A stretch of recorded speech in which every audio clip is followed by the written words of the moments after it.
मेरे प्यारे प्यारे डियर डियर स्टूडेंट्स, कैसे हो आप लोग? सीएमए फाइनल वालों, जाग जाओ। उठो उठो उठो। देखो सर क्या लेकर आए हैं आपके लिए। 2022 सिलेबस का, जून 23 का पेपर का solution for new syllabus. CMA final SCM, CMA final SCM. ये पेपर को देख लो, कैसा आता है एग्ज़ाम में समझ लो। ठीक है, जो आपने पढ़ा उसमें से कितना आएगा और बाहर से क्या क्या आएगा, उन सब की जानकारी यदि प्राप्त करना चाहते हो तो ये पेपर का सॉल्यूशन ज़रूर देखो। देखो, आप जब अभी ये वीडियोस देखते हो ना, तो एक चीज़ बता दूं, ये जो पेपर का सॉल्यूशन है, ऐसा नहीं कि मैं इंस्टीट्यूट का सॉल्यूशन देख के आपको बता रहा हूँ। ये भगवान का एक देन है और एक मेरा खुद का कॉन्फिडेंस है कि मैं बिना इंस्टीट्यूट का सॉल्यूशन देखे आपको पेपर का सॉल्यूशन बता पाता हूँ। तो इंस्टीट्यूट का सॉल्यूशन तो अभी तक आया ही नहीं, तो स्टिल मैं आपको बता रहा हूँ। ऑलराइट, तो ये पेपर किसको देखना है ये भी समझ लो। जिन्होंने जून में एग्ज़ाम दिया है उनको तो अपना मिस्टेक से लर्न करना है, और जो आने वाले टर्म में एग्ज़ाम दे रहे हो आप, कोई भी टर्म, आने वाला कोई भी टर्म हो, उस टर्म के लिए प्रिपरेशन करने के लिए पास्ट का ट्रेंड क्या चल रहा है, किस तरीके से इंस्टीट्यूट क्वेश्चन पूछ रहा है, ये जानना बहुत ज़्यादा ज़रूरी होता है। तो आपने जो प्रिपरेशन किया उसमें क्या अपग्रेडेशन करना है, क्या और तैयारी करनी है, उसका आपको पता चलता है। इस पेपर का best utilisation, value for money और वैल्यू ऑफ टाइम, ठीक है, जिसको अपने बोलते हैं return on time invested, roti.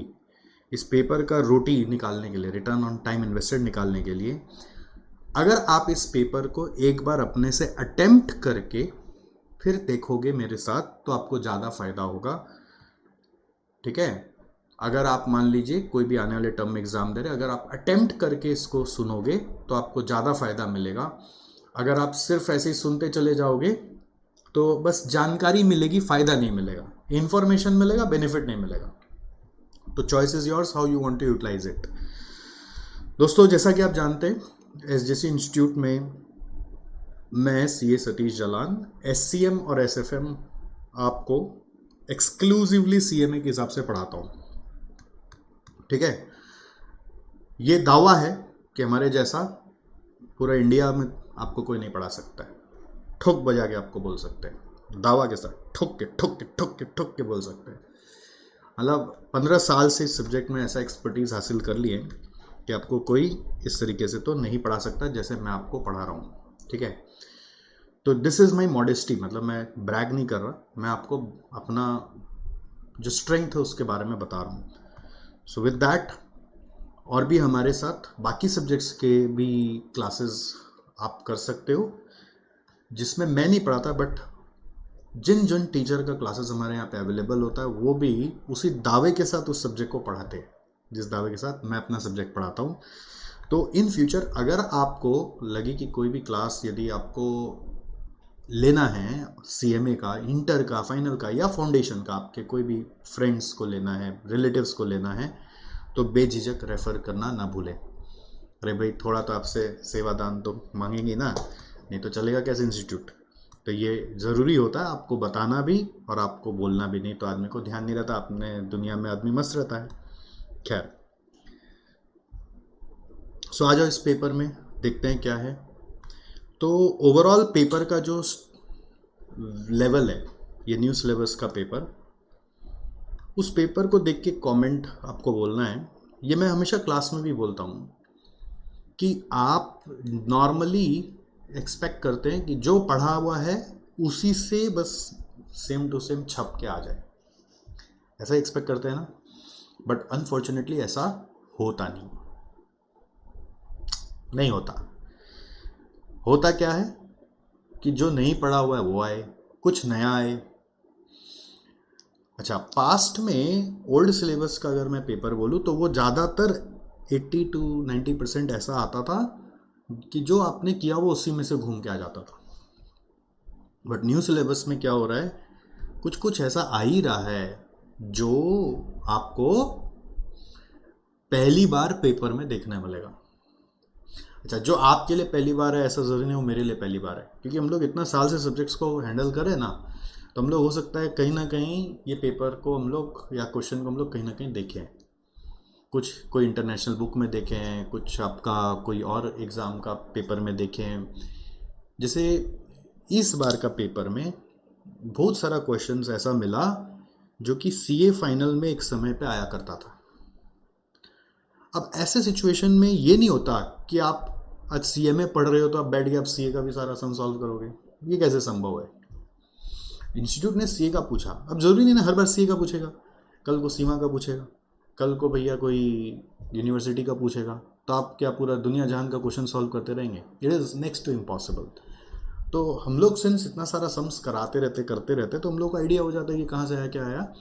But आपको एग्ज़ाम हॉल में कैसे आइडिया होगा? कोई आइडिया नहीं होगा। तो आपको एग्ज़ाम हॉल के लिए एक स्पिरिट अपने प्रिपरेशन में पहले से जगा के रखना है कि कुछ भी नया आएगा तो अपन तैयार है, आ जाओ, संभाल लेंगे, कर लेंगे, ठीक है। तो इसके लिए प्रिपरेशन जब करते हो तो प्रिपरेशन में जैसे क्लासेस में मैं जब पढ़ाता हूँ तो उस क्लासेस में आपको एक चीज़ बहुत ध्यान रखना है कि जब जब मौका दिया जाए नया सम करने का तो करने का कोशिश करना है। और उसके अलावा नया सम करने का कोशिश करने के बाद जब क्लासेस ख़त्म हो जाए तो क्लासेस के बहाने पूरे इंस्टीट्यूट का कवरेज हो जाता है। फिर इंस्टीट्यूट्स का जो भी पेपर होता जाता है पास्ट का, उसको खुद से बैठ के सॉल्व करना है और उसमें असेस करना है कि आप कहाँ खड़े होते हो। तो उससे आपको क्या होगा, समझ आएगा कि क्या नया आ रहा है, किस लेवल का क्वेश्चंस आता है और उसमें आप कितना अपने से कर पाते हो और उसमें कहाँ पे फिर क्या लेक्यूना रह रहा है, क्या समझदारी में कमी रह रही है। तो वो अपने टीचर्स के साथ मिलजुल के आप सॉल्व करके आगे बढ़ के प्रिपेयर होते हो। This is how it works. So this paper solving is one of that exercise that you must do. So इसलिए मैंने बोला कि पहले पेपर को आप एक बार क्यों ना देख के आ जाओ, खुद से अटेम्प्ट करके आओ और फिर मेरे साथ चेक करो, तो आपको लर्निंग होगी, नहीं तो सिर्फ आइडिया लगेगा कि क्या आता है। जैसा भी आपके साथ सहूलियत हो आप उसी के हिसाब से आगे बढ़ो मेरे साथ। ये पेपर मैंने पूरा यहाँ पे सॉल्व कर दिया है, ठीक है। और ये सॉल्यूशन यदि आपको डाउनलोड करना है तो आप एसजेसी के टेलीग्राम चैनल से जाके डाउनलोड करेंगे। कहाँ से? टेलीग्राम चैनल, एसजेसी इंस्टीट्यूट का एक टेलीग्राम चैनल है। टेलीग्राम में जाके आप सर्च करिए एसजेसी इंस्टीट्यूट। टेलीग्राम में जाकर आप सर्च करिए एसजेसी इंस्टीट्यूट, ऐसे टेलीग्राम में ऐप डाउनलोड करके उसमें सर्च करिए, मिल जाएगा। या फिर इस वीडियो के डिस्क्रिप्शन में भी आप देख लीजिए। और ऑफ कोर्स आपके कोई भी बंधु बांधव जो सीएमए का अभी भी एग्ज़ाम दे रहे हैं, फाइनल का, एससीएम का, प्लीज़ उनके साथ ये वीडियो शेयर ज़रूर करिएगा। और वो नोट्स ये लोग भी उनको भी शेयर कर दीजिएगा भाई कि सर के टेलीग्राम चैनल से जाके डाउनलोड कर लो। तो देखो पेपर का क्या है, सेक्शन ए है स्ट्रेटेजिक कॉस्ट मैनेजमेंट, ठीक है। इसमें बोल रहा है 1 and question number 1 and 6 in A R compulsory. ध्यान देना, 1 नंबर क्या है, ये एमसीक्यू ऑब्जेक्टिव्स है, तो ये आपका 16 मार्क का है, यानी कि 8 क्वेश्चन यहाँ पे दिया हुआ है, ठीक है। फिर बोला है क्वेश्चन 2, 3, 4, 5 में से आपको एनी 3 करना है। पहले क्या होता था, ऑप्शन ज़्यादा होता था ओल्ड सिलेबस में, भी ऑप्शन क्या है, कम हो गया है। तो 4 में से 3 करना है, पहले 7 में से 5 आता था, ऐसा कुछ था। तो 2, 3, 4, 5 में से आपको 3 करना है, 4 में से 3। तो क्वेश्चन नंबर 2, 3, 4, 5, ये देखो 2, 3, 4, 5 में से आपको क्या करने बोला है, 3 करने बोला है। और बोला है क्वेश्चन 6 कंपल्सरी है, वो करना ही पड़ेगा। तो क्वेश्चन नंबर 6 आप देखिए यहाँ पर ये दिया हुआ है, ये कंपल्सरी क्वेश्चन है, मतलब इसके लिए ऑप्शन नहीं है, इसको ट्राई मारना ही पड़ेगा, ठीक है। तो कितने मार्क्स का हुआ ये देखो, क्वेश्चन 6 8 मार्क का है और 2, 3, 4, 5 जो है ना, तो एक एक क्वेश्चन वो 12 मार्क का है। देखो 2, 3, 4, 5 कितने मार्क का है, 5 और 7 12, तो कितना मार्क्स हुआ, थोड़ा सा मार्क्स को समझ लो। क्वेश्चन नंबर 1 हो गया 16 मार्क का और क्वेश्चन नंबर 6 हो गया 8 मार्क का। और 2, 3, 4, 5 में एनी 3 करना है, वो है 12 मार्क का। तो 12 इंटू 3 हो गया 36, तो 36 और 24 मिला के हो गया 60 मार्क। तो ये सेक्शन ए है, ठीक है। तो पेपर को पहचानना तो पड़ेगा ना ढंग से। अब सेक्शन बी है आपका क्यूटी। क्यूटी मतलब क्वांटिटेटिव टेक्निक्स, ठीक है। तो इसमें क्या बोल रहा है, ये 40 मार्क्स का होगा। क्वेश्चन नंबर 7 और 11 आर कंपल्सरी। 7 कितने मार्क का है, 4 मार्क का है, ठीक है। और 11 कितने मार्क का है, क्वेश्चन नंबर 11, ये शायद 11 8 मार्क का होगा। 11 कितने मार्क का है, 8। कितने मार्क का देख लेते हैं, 8 मार्क का है। और फिर उसके बाद आपका बाकी क्वेश्चन जो है वो कितने मार्क का है, 8 और 6 14। देख रहे, अलग अलग मार्क्स है। 8 और 6 14 मार्क का है, 14 मार्क्स। तो इसका मतलब क्या हुआ, क्वेश्चन 11 है 8 मार्क का, और क्वेश्चन एनी 8, 9, 10 में से एनी 2 करना है, वो है 14 इंटू 2 करके 28 मार्क्स। सो इस तरह से ये 28 और 12 मिलके 40 मार्क्स का बनता है।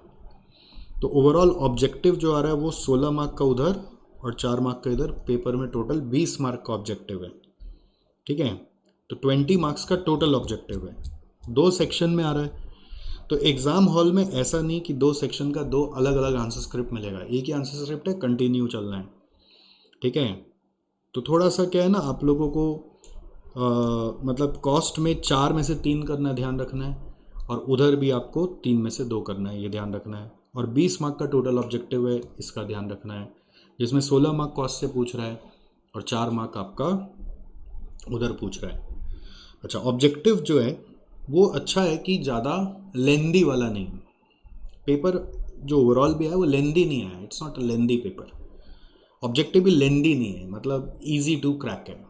बस ऑब्जेक्टिव क्या है, 2-2 मार्क का, ध्यान देना। इसमें बोलता है विथ जस्टिफिकेशन आंसर करोगे। जैसे अगर प्रैक्टिकल आता है तो सॉल्व करके दिखाना पड़ेगा, और थ्योरी आता है तो एक रीज़न लिखना पड़ेगा कि ऐसा क्यों हो रहा है, ठीक है। तो ये जस्टिफिकेशन का 1 मार्क है, और आपका करेक्ट ऑप्शन का भी 1 मार्क है। ऑप्शन करेक्ट है, जस्टिफिकेशन रॉन्ग है, तो आपको 1 मार्क मिलेगा, ठीक है। जस्टिफिकेशन करेक्ट है और ऑप्शन रॉन्ग है तो 0 मिलेगा, ठीक है। और दोनों करेक्ट है तो 2 मार्क मिलेगा। तो इस चीज़ का आपको ध्यान रखना है, ओके। तो इस तरह से पेपर है। कोई भी चैप्टर से पक्का आएगा नहीं आएगा, इसका कोई गारंटी नहीं है यहाँ पे। इस चैप्टर से आएगा ही आएगा, अभी कोई गारंटी नहीं है। इवेंचुअली क्या, पास्ट पेपर में जो था ना ओल्ड सिलेबस में, question number wise chapter fix होता था, बट अभी न्यू सिलेबस है तो अभी हम ये बात बोल नहीं पा रहे हैं। हम लोग आने वाला और पेपर को एनालाइज करेंगे तब समझ में आएगा कि आने वाला टर्म में भी वही होता है क्या, कि क्वेश्चन 2 में यही पूछेगा ये चैप्टर से, क्वेश्चन 3 में यही पूछेगा। पुराने पेपर में ऐसा होता था, बट अभी ऐसा कोई ट्रेंड नहीं दिख रहा है। सो ये ऑब्जेक्टिव देखो, जैसे which one is the of the following is not a support activity of value chain. तो वैल्यू चेन यदि आपको याद है उसमें प्राइमरी एक्टिविटी, सपोर्ट एक्टिविटी होता था।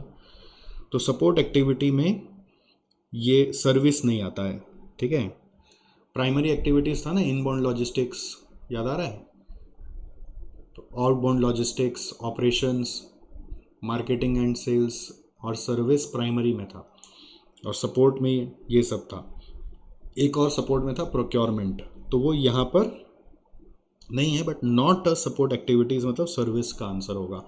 तो इसका जस्टिफिकेशन कैसे लिखोगे, ये कि पोर्टर वैल्यू चेन में ये प्राइमरी होते हैं या सेकेंडरी होते हैं, तो इसलिए सर्विस आपका सपोर्ट एक्टिविटी नहीं है, ऐसे जस्टिफिकेशन जाएगा। नेक्स्ट देखो, second, warranty period of finish goods sold falls under which quality cost. तो वारंटी वाला एक्सटर्नल फेलियर होता है। तो अब इसका रीज़न कैसे लिखोगे कि एक्सटर्नल फेलियर कॉस्ट के बारे में डिस्क्राइब करोगे। एक्सटर्नल फेलियर कॉस्ट ऐसा कॉस्ट होता है जो कि गुड्स सेल होने के बाद लगता है। तो उसमें सिंस वारंटी ऐसा ही कॉस्ट है जो गुड्स सेल होने के बाद का कॉस्ट है, इसलिए उसको एक्सटर्नल फेलियर में डालना है। फिर target costing is the answer to market driven prices होगा। तो टारगेट कॉस्टिंग क्या होता है उसका डेफिनेशन लिखोगे, तो इसलिए target costing market driven prices है। फिर प्रोड्यूसिंग मोर bottleneck, non bottleneck output. Non bottleneck में ज़्यादा बनाओगे तो कोई फायदा नहीं है, तो it will create more inventory but does not increase throughput contribution. तो थ्रूपुट अकाउंटिंग का कॉन्सेप्ट से समझाओगे कि बॉटलनेक में आउटपुट बढ़ाने से आपका फाइनल आउटपुट बढ़ता है, बट नॉन बॉटलनेक में आउटपुट बढ़ाने से कुछ नहीं होता। Which one is not true for a red ocean strategy and why. अब आप अपना इंस्टीट्यूट मैथ में पढ़ोगे ना, तो रेड ओशन ब्लू ओशन बोल के दो थ्योरी में स्ट्रेटजीज दिया हुआ है। तो रेड ओशन स्ट्रेटजी मतलब बहुत कॉम्पिटिटिव इन्वायरमेंट है, उसमें कंपटीशन से लड़ना पड़ता है, जितना डिमांड है उसी में ही धंधा करना पड़ता है, और आपको कहीं ना कहीं कॉस्ट कम करने के लिए वैल्यू कॉम्प्रोमाइज़ करना पड़ता है। ठीक है, तो ये तीनों यहाँ पे सही है, और ये break the value cost trade off, ये वाला एक्चुअली ब्लू ओशन का स्ट्रेटजी है। This is for blue ocean. ठीक है, तो ये रेड ओशन के लिए एप्लीकेबल नहीं है। तो नॉट ट्रू, ये सब एमसीक्यू में ना वर्ड नॉट हम लोगों को एग्जाम में दिखता नहीं है, जानबूझ के इसलिए नॉट वाला एमसीक्यू देते हैं। नॉट हम लोग को हड़बड़ में दिखता नहीं है, नॉन बॉटलनेक दिखता नहीं है। हम लोगों को क्या दिखता है पता है? बॉटलनेक। हम लोगों को नॉन बॉटलनेक दिखता ही नहीं। तो इसलिए क्वेश्चन ज़्यादातर देखना एमसीक्यू में ना, स्मार्ट प्ले करने के लिए इंस्टीट्यूट में नॉट वर्ड का इस्तेमाल करके एमसीक्यू पूछते हैं। पता नहीं क्यों, क्योंकि ये साइकोलॉजिकल गेम है। ठीक है, नेक्स्ट क्या बोल रहा है फिर देखो, ये क्वेश्चन था बेसिक क्वेश्चन कि सिंट लिमिटेड ने सेलिंग प्राइस हमेशा वेरिएबल कॉस्ट से 50% ऊपर पे बेचा। तो यानी वेरिएबल कॉस्ट 100 है तो सेलिंग प्राइस 150 हो गया। Now company uses frequent selling price mark down to stimulate sales. तो स्टिमुलेट सेल्स मतलब सेल्स बढ़ाने के लिए हमेशा ये सेलिंग प्राइस को कम करते हैं। तो एवरेज मार्क डाउन इज 20%, तो सेलिंग प्राइस को 20% कम कर दिया जाए तो what will be the companies contribution margin ratio. तो अगर सेलिंग प्राइस को हमने 20% से कम कर दिया तो वो क्या होगा, 150 का 20% कम कर दो आप, 120 होगा। वेरिएबल कॉस्ट कम नहीं होगा बिकॉज सेलिंग प्राइस चेंज हो रहा है, तो वेरिएबल कॉस्ट उतना ही रहेगा। तो कंट्रीब्यूशन आएगा 20, तो पीवी रेशियो क्या आएगा 20/120 विच इज 16.67%। फिर एक बच्चा क्वेश्चन है यहाँ पे बोल रहा है, देखो total personal department cost 3 lakh है, और बोल रहा है कि अगर ऐसा है तो आप उसको नॉर्मली अपोर्शन करते हो। बोल रहा है if number of new hire is the cost driver. Cost driver क्या है? Number of new hire. तो आप उसको कैसे डिपार्टमेंट डी में एलोकेट करोगे? तो नंबर ऑफ न्यू हायर का रेशियो में डिवाइड करना है। तो बेसिकली 3 लाख कॉस्ट है अगर, तो 32 by total number of new hires कितना होगा? Total number of new hires कितना होगा? 32 by total number of new hires है 50।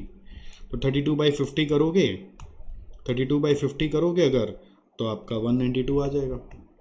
फिर ये वाला भी कैलकुलेशन वाला सम है जिसमें स्टैंडर्ड कॉस्टिंग का बहुत इजी क्वेश्चन पूछा है। बोले लेबर रेट वेरिएंस अगर आपका 15,000 फेवरेबल है, स्टैंडर्ड रेट और एक्चुअल रेट मालूम है, तो आपको एक्चुअल आवर्स निकालना है। तो एक्चुअल आवर्स निकालने के लिए लेबर रेट वेरिएंस का फॉर्मूला बैठाया, उससे एक्चुअल आवर्स निकल आया, 10,000 आवर आ रहा है। इसमें क्या होता है, 15,000 फेवरेबल हो तो ध्यान रखना प्लस में लिखना है, और 15,000 एडवर्स दिया होता है तो -15,000 लिख के सम करते हैं। तो बच्चा क्वेश्चन था, तो ऑब्जेक्टिव बहुत इजी आया मेरे हिसाब से। अगर आप थोड़ा भी प्रिपेयर किए हैं तो भले एक रॉन्ग हो जाए, बट अदरवाइज तो सही है। बस मेन चीज़ क्या ध्यान देना है, जस्टिफिकेशन कैसे लिखना है। नेक्स्ट आता है देखो ये वाला क्वेश्चन नंबर 2A और 2B, ये थ्योरी का क्वेश्चन है। तो नॉर्मली बच्चा क्या करता है, थ्योरी को छोड़ देता है, बट थ्योरी भी अगर आप प्रिपेयर करके जाते हैं ना, तो समटाइम्स कोई प्रैक्टिकल हार्ड आ जाए तो आपको ये बचा लेता है।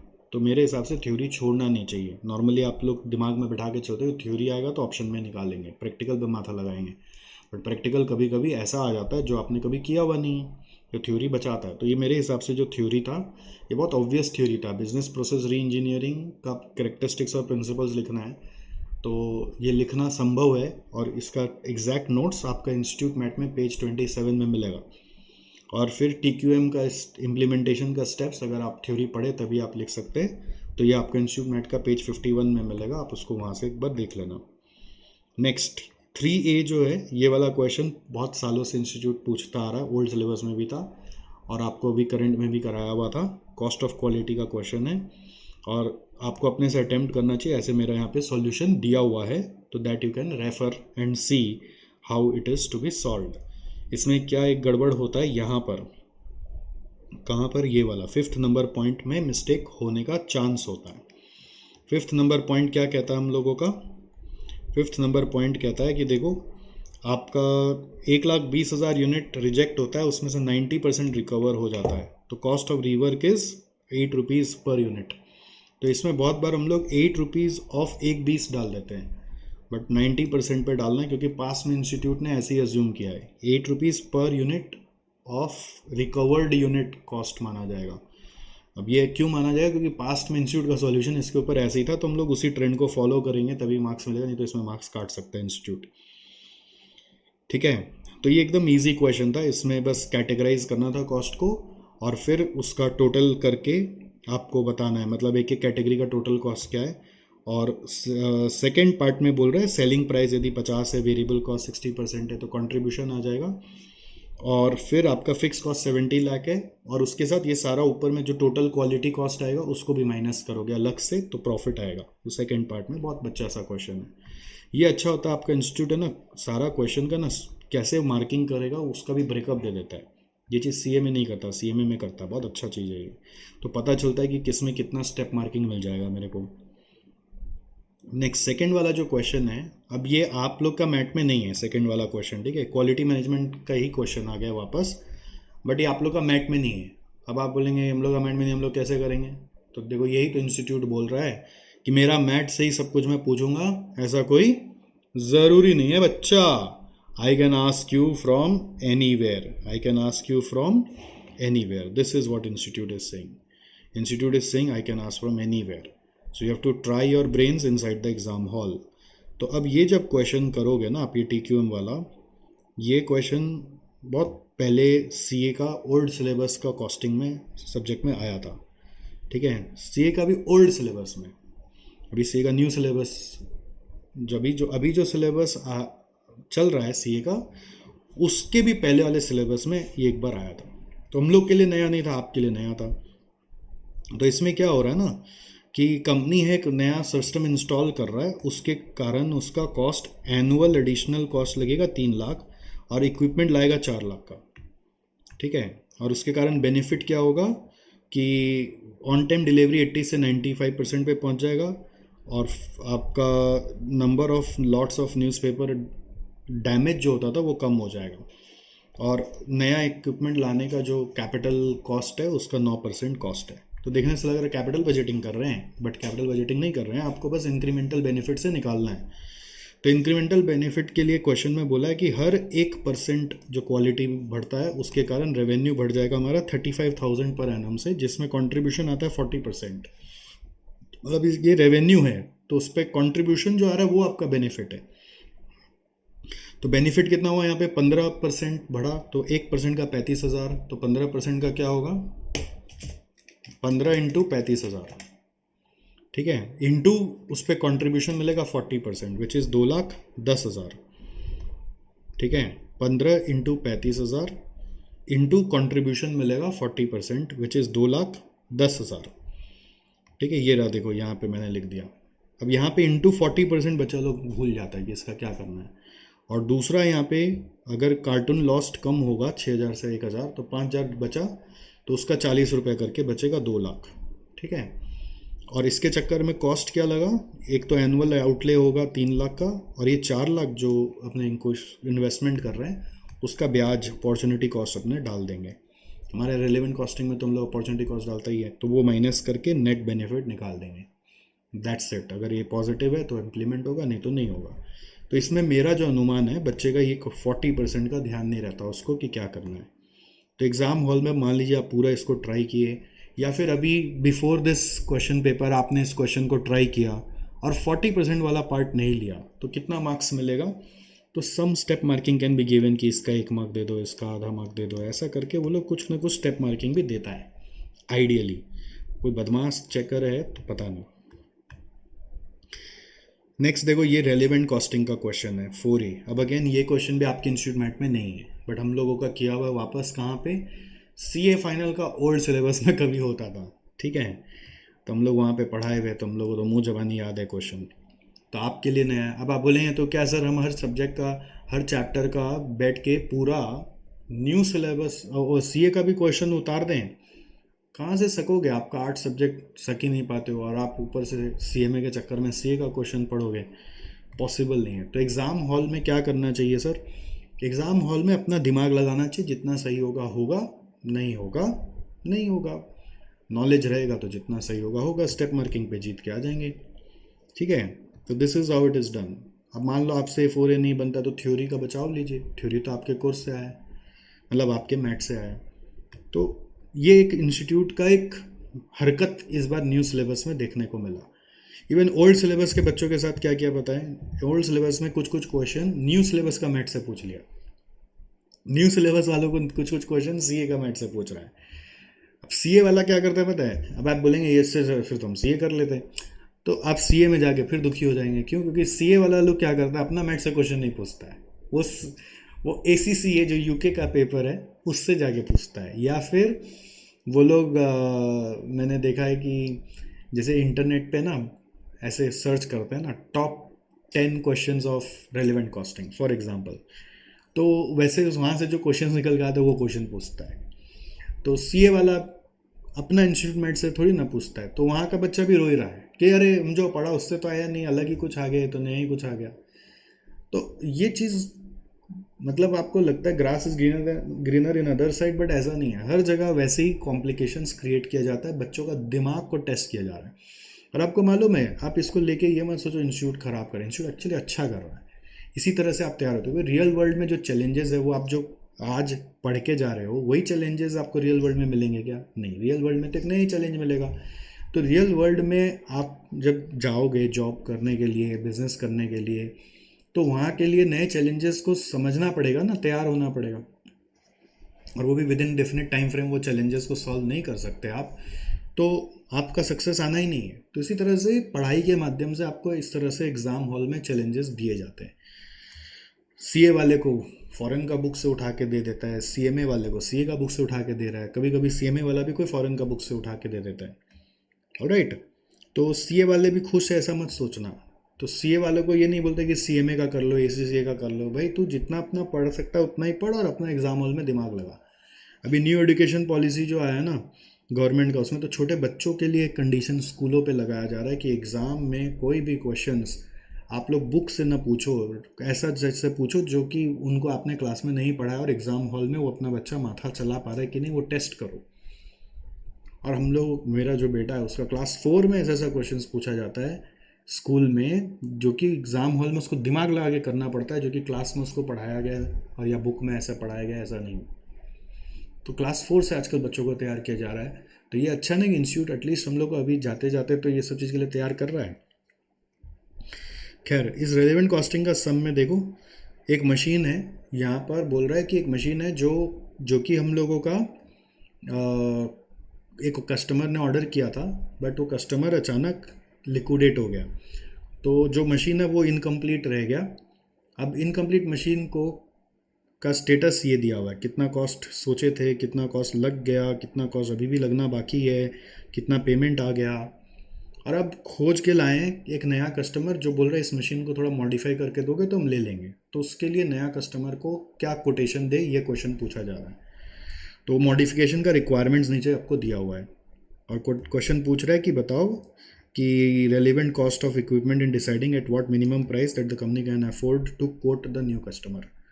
तो इसके लिए रेलिवेंट कॉस्टिंग का प्रिंसिपल्स क्या कहता है? जो लग गया भूल जाओ, ठीक है, जो आ गया वो भी भूल जाओ, जो लग गया वो भी भूल जाओ, खाली फ्यूचर का कॉस्ट को सोचो और बेनिफिट लॉस को सोचो।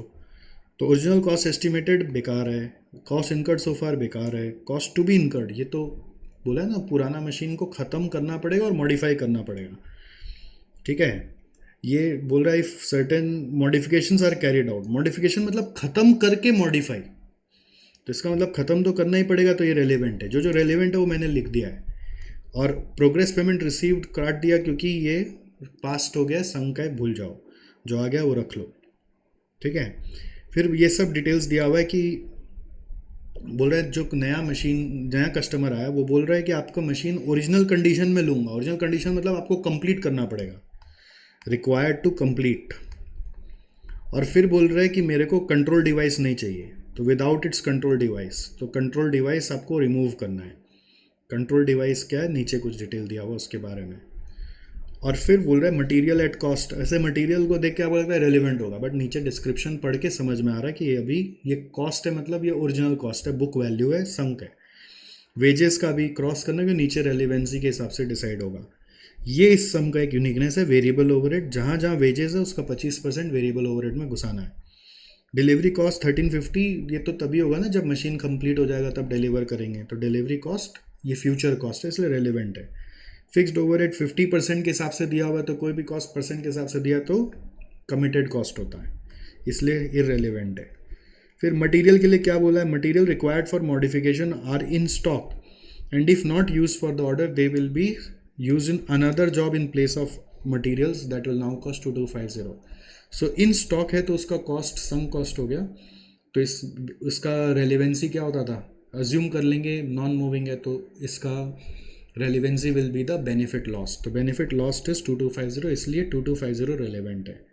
फिर बोल रहे डिपार्टमेंट इज एक्सट्रीमली बिजी, उसका वेजेस है 2500। बिजी डिपार्टमेंट का रेलिवेंट कॉस्ट आता है cost to be incurred plus contribution lost and currently yielding a contribution of 3.2 पर रुपी ऑफ वेजेस। तो 2500 प्लस 3.2 पर रुपी यानी 3.2 2500 करके 2500 plus 3.2 2500 cost to be incurred plus benefit loss से रेलिवेंट कॉस्ट आ गया। और जहाँ जहाँ वेजेस है वहाँ पे वेरिएबल ओवरहेड आएगा ही, और वेरिएबल ओवरहेड यहाँ पे अलग से मैंने ऐड किया जो कि छुप गया था, याद नहीं रहता है, यही इस क्वेश्चन का स्पेशलिटी है। तो वो होगा 25% ऑफ वेजेस। ध्यान देना, जब भी वेरिएबल ओवरहेड परसेंट वाइज दिया होता है तो वो एक्चुअल वेजेस अमाउंट पे होता है, ना कि आपका रेलिवेंट वेजेस अमाउंट। जैसे रेलिवेंसी में तो कंट्रीब्यूशन लॉस भी जोड़ा हुआ है, तो उस पर वेरिएबल ओवरहेड नहीं लेना है, वेरिएबल ओवरहेड सिर्फ 2500 पे लेना है। फिर जो सुपरवाइजरी ओवर टाइम है 1050, ओवर टाइम है फॉर मॉडिफिकेशन वर्क है अलग से लगेगा, तो वह पूरा लेना है। कंट्रोल डिवाइस बोला था जो हटाना है उसका कॉस्ट लगा हुआ है कुछ, उसको भूल जाओ। If it is taken out तो हम लोग उसको दूसरा जॉब में यूज़ कर लेंगे, और उसका कॉस्ट है बोल रहे 10,500। तो इसका मतलब according to this device if removed it will save some cost in other job which will give us 10,500 rupees का savings. And the dismantling and removal of the control mechanism is 120 rupees. तो 10,500 रुपया, 10,500 रुपया हम लोगों का क्या है, save होगा। बट उसको सेव करने के लिए हम लोग को 120 रुपया कंट्रोल मैकेनिज्म रिमूवल कॉस्ट लगेगा। This removal of control mechanism जो दिया हुआ है ना, the dismantling and removal of the control mechanism is 120। तो आइडियली ये 120 जो है ना, ये एक वेजेस कॉस्ट है, ऐसा लिखा नहीं है। एक्चुअली क्या है, ये मेरे को पता है क्योंकि ऐसा सेम क्वेश्चन सी फाइनल में था एक ज़माने में, तो ये वेजेस कॉस्ट ऐसे लिखा नहीं है, ठीक है। तो दो तरह से सम किया जा सकता है, क्या तो आप इसको वेजेस कॉस्ट मानोगे या तो आप इसको खाली ऐसे ही कॉस्ट मानोगे। अगर वेजेस कॉस्ट मानोगे तो उसके साथ 25% ऑफ 120 भी हटाना पड़ेगा, और अगर वेजेस कॉस्ट नहीं मानोगे, क्योंकि यहाँ लिखा हुआ नहीं है वर्ड के वेजेस कॉस्ट है, अगर लिख देता तो आपको और क्लियर होता, तो इसलिए अभी ये 25% ऑफ 120 नहीं हटाएंगे हम लोग। सीए फाइनल में ऐसा करते थे कि 25% ऑफ 120 हटा देते थे क्योंकि वो वेजेस कॉस्ट था। अभी ये एक खाली 120 रहेगा क्योंकि यहाँ पे लिखा नहीं है, ठीक है, क्योंकि यहाँ लिखा नहीं। अगर वेजेस कॉस्ट होता तो 120 में से 25% भी हटाना था, तो ये आएगा अभी 10,380। तो ये एक सही सॉल्यूशन है क्योंकि यहाँ वेजेस वर्ड लिखा नहीं है, तो हम ये मान रहे हैं कि ये हम लोगों का सिर्फ और सिर्फ कॉस्ट है।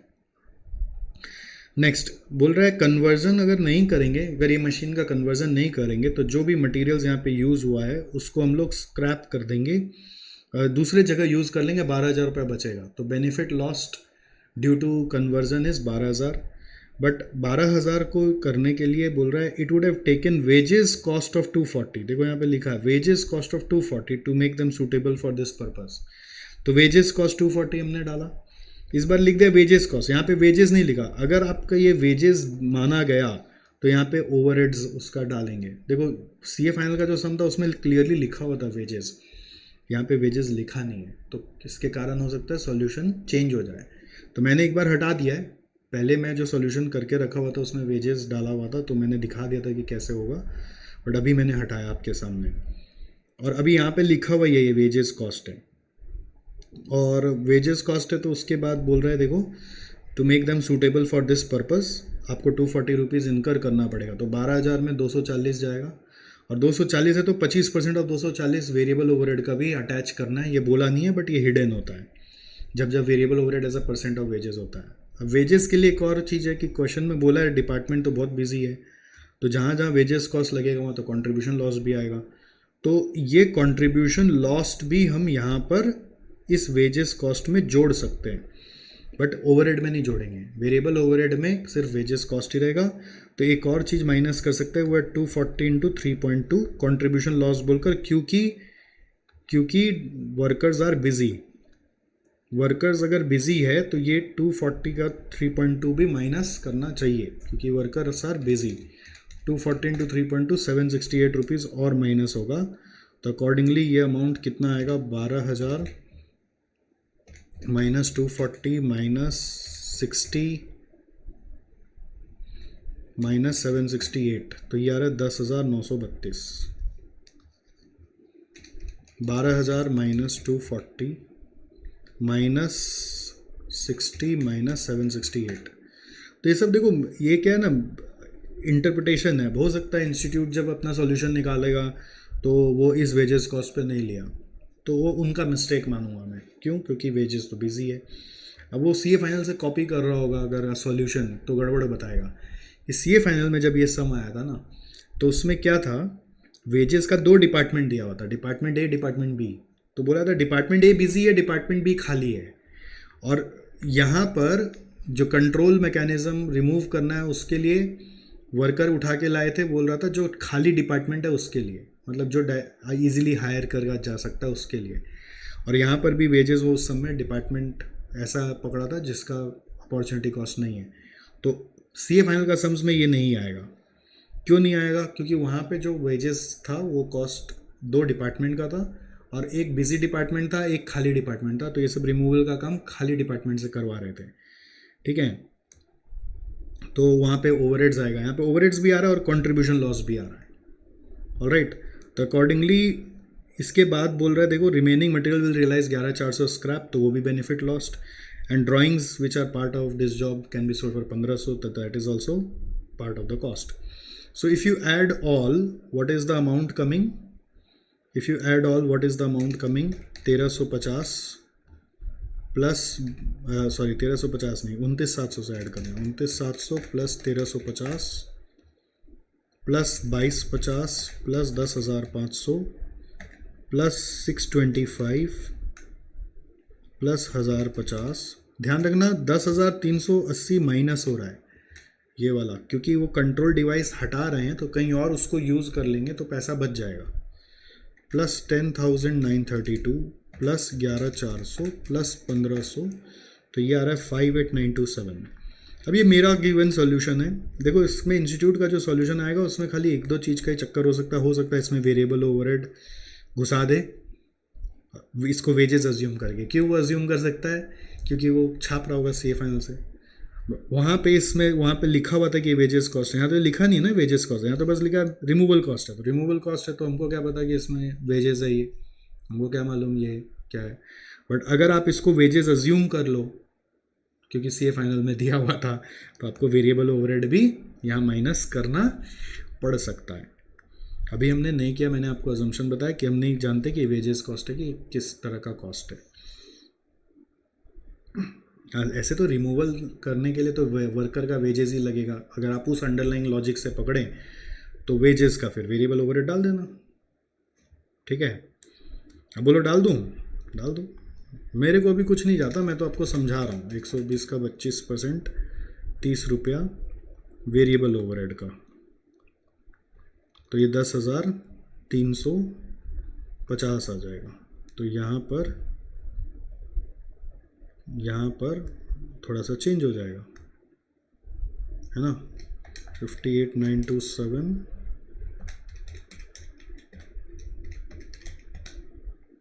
58,957 हो जाएगा। समझ में आया आपको?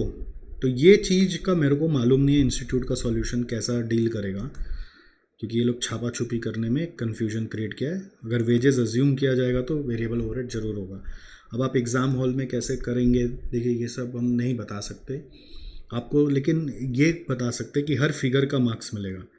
29,700 का 1 मार्क मिलेगा, इसका आधा मार्क मिलेगा, इसका आधा मार्क मिलेगा, ऐसे करके मार्क्स आपको जोड़ के दिया जाएगा। ठीक है। नेक्स्ट देखो, ये वाला क्वेश्चन है JIT परचेज का।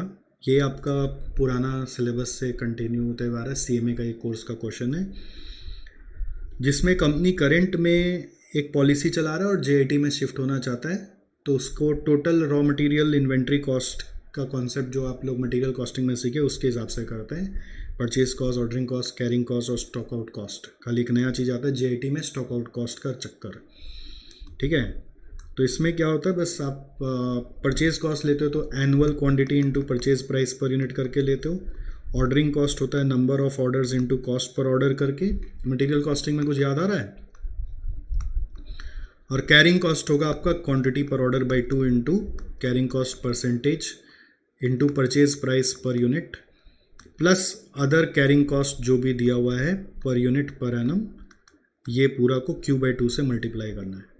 तो ये पैटर्न मैंने आपको समझा दिया। नॉर्मल में यहाँ पे क्वेश्चन में बोला है कि ये लोग साल का 13,000 खरीदते हैं और करंट में देखो, करंट एग्जिस्टिंग सिस्टम है 1000 पैकेजेस लेने का एक साल में 13 बार। तो 13 ऑर्डर प्लेस किया जाता है 13,000 पैकेज के लिए। तो पर ऑर्डर हो गया 1000, तो क्वांटिटी पर ऑर्डर बाई 2 में 1000/2 डाल दिया और रेट 140 करके दिया हुआ है। कैरिंग कॉस्ट का परसेंट है 140 का 15%, यहाँ पे दिया हुआ है देखो 15%, 140 प्राइस है, 15% दिया हुआ है प्लस 5 रुपये 10 पैसा और है। तो 140 का 15% प्लस 5 रुपये 10 पैसा। और JIT में जाएंगे तो बोल रहा है JIT सिस्टम में जाने से 100 पैकेजेस करके डिलीवर करेगा 130 बार, बट उसके लिए 50 पैसा पर पैकेज एक्स्ट्रा लेगा। तो 140.5 लगेगा 13,000 का, बट डिलीवरी 130 बार करेगा और एक बार में 100 क्वांटिटी आएगा। देखो तो कैरिंग कॉस्ट जो है 140.5 पे 15% आएगा। जो नया परचेज प्राइस है उस पर 5 रुपये 10 पैसा सेम है। और बोला है अगर JIT में जाओगे तो स्टॉक आउट हो सकता है 50 पैकेज का, जिसका कॉस्ट 4 रुपया है। तो उसका कॉस्ट भी मैंने जोड़ दिया, दोनों कॉस्ट को टोटल किया, कंपेयर किया। JIT में सेविंग्स आ रहा तो JIT में जाएंगे। तो ये एक बच्चा क्वेश्चन है, आपको याद आ गया होगा। अगर आपने पढ़ाई की है तो ये क्वेश्चन आपको समझ में आ ही गया होगा। नेक्स्ट 5A में देखो, ये स्टैंडर्ड कॉस्टिंग का सम है ट्रेडिशनल ऑपरेटिंग और प्लानिंग वेरिएंस को लेकर। तो इसके बारे में एक झलक मैंने आपको अपने क्लास में कराया हुआ है। ये न्यू सिलेबस में था, ओल्ड सिलेबस में ऐसा हम लोग नहीं पढ़ाते थे। CMA में, CMA न्यू सिलेबस में इसको इंट्रोड्यूस किया है। ठीक है। अब ये जो क्वेश्चन है अगर आपके लिए नया होगा, मेरे लिए नया नहीं, क्योंकि ये पूरा फिर CA फाइनल का मैथ से उठा के डाल दिया। CMA के लिए इजी है, CA का क्वेश्चन उठा के डाल दो। लेकिन CA वाला क्या करता है, ACCA सीमा का क्वेश्चन उठा के डालता है। सब दुखी है। तो ये नहीं कि अब सब पढ़े, पॉसिबल नहीं है। अपना यहाँ से अब पढ़ लो, अब अपग्रेड हो गए हो, अब नेक्स्ट टाइम आएगा तो हैंडल कर लेंगे ये क्वेश्चन तो सेम टू सेम। और फिर कुछ नया आया तो फिर कुछ नया देखेंगे। तो ये क्वेश्चन में प्लानिंग, ऑपरेटिंग और ट्रेडिशनल वेरिएंस आपको निकालने बोला है। इस क्वेश्चन में क्या बोला है पहले उसको समझ लो। बोल रहे कंपनी है, वो उसके पास मटेरियल के लिए ना हमेशा 2 ऑप्शन रहता है और वो हमेशा वही मटेरियल चूज़ करना चाहता है जिससे सबसे कम कॉस्ट पड़े। बट बेचारा हमेशा वो कंपनी ट्रैप्ड हो जाता है प्राइस चेंजेस में। प्राइस चेंजेस में ट्रैप्ड हो जाता है, प्राइस चेंज हो जाता है तो उसके कारण जो मटेरियल वो सिलेक्ट करता है उसका ही दाम ज़्यादा हो जाता है। और इस बार कैसा हुआ उसका डिटेल यहाँ पे दिया हुआ है कि लास्ट अकाउंटिंग पीरियड में देखो हम लोग एक प्रोडक्ट बना रहे थे गामा। उसका 1 यूनिट बनाने के लिए 5 kg X या 5 kg Y यूज़ कर सकते हैं। तो हम सिलेक्ट कौन सा करते हैं, जो सस्ता पड़ेगा। तो हमने प्लान किया कि X यूज़ करेंगे क्योंकि लग रहा था कि वो सस्ता होगा। बट बाद में फिर क्या हुआ, दाम चेंज होने लगा। और अगर हम ठीक से परचेज करते, if ABCL had purchased efficiently, price would have been X का 4.5 Y का 4। तो X जो सिलेक्ट किया वो महंगा पड़ गया और जो नहीं सिलेक्ट किया वो सस्ता हो जाता। और एक्चुअल में 1000 यूनिट ऑफ गामा बनाए जिसके लिए X का 5400 kg लगा एट द रेट 25,920। ठीक है। तो इस डिटेल को हम लोग सजाए वापस इधर।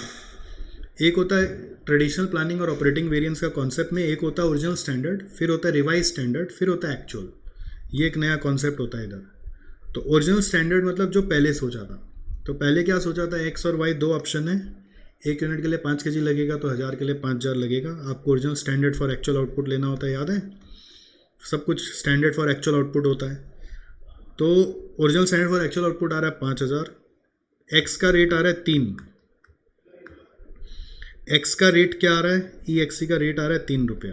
Plans were based on cost of X of ₹3, तो एक्स का रेट था 3 रुपया, तो इसके हिसाब से कॉस्ट था 15,000। वाई का उस समय का रेट नहीं दिया हुआ, तो हमने खाली नाम लिख के छोड़ दिया। बट अगर हम ठीक से परचेज करते तो प्राइस हो सकता था एक्स का 4.5 और वाई का 4। क्वांटिटी रिवाइज नहीं हो रहा है, खाली प्राइस रिवाइज हो सकता था, ठीक है।